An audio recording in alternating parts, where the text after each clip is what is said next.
Alarming. More than 5 children die every day as a result of child abuse, and most of those children are under the age of 4.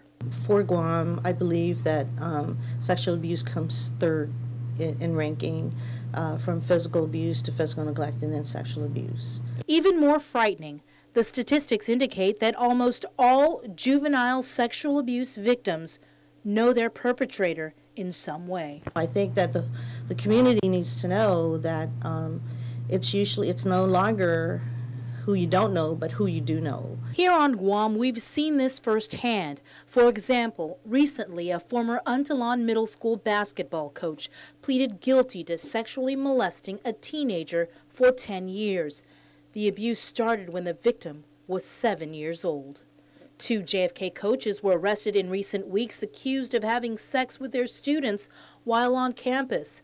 Another teacher at Untalan Middle School was recently indicted by a Superior Court grand jury on charges of second-degree criminal sexual conduct and child abuse. So I think it's sad that you have people in authority and control over children that take advantage of this. And I think that education and awareness is that while we tend to say don't talk to strangers, avoid strangers, that the reality is, unfortunately, are the caregivers, those that actually have some type of responsibility over the children. Lydia Tenorio is the head of Child Protective Services.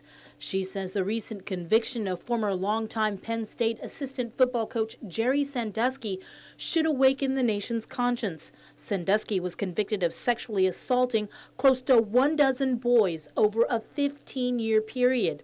His arrest led to the firing of Penn State Hall of Fame coach Joe Paterno and the university's president for failing to report the abuse to proper authorities. I think that the national case right now, that Sandusky case that had just occurred, hopefully that will raise even more awareness and prevention. It's sad because it's likely that a lot of victimization has likely been going on, and so I think that it's encouraging for the victims who have yet to come out or who are maybe victims at this time to say that, well, there is justice to the system. They're also now relooking and rethinking about the definition of a mandatory reporting person, because as we know, folks within, or at least it's alleged that folks within that institution had known about it and had never really reported.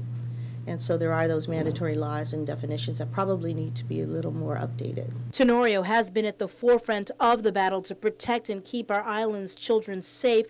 She says the cycle of abuse has to stop.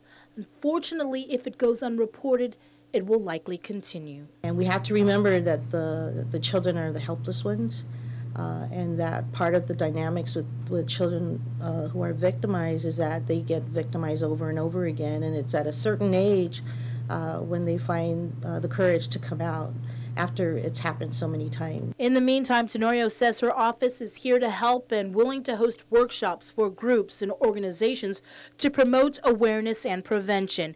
And for those of you at home watching or listening on the radio that might be scared to come forward, I just encourage those that are victims to report to Child Protective Services. If you don't want to go through any type of formal system, law enforcement and or us, then report it to some adult that you know you'll trust, that you know will help you through this process, and one way or the other we'll be there as a department to help. Reporting for Guam's News Network, I'm Sabrina Salas Matanani.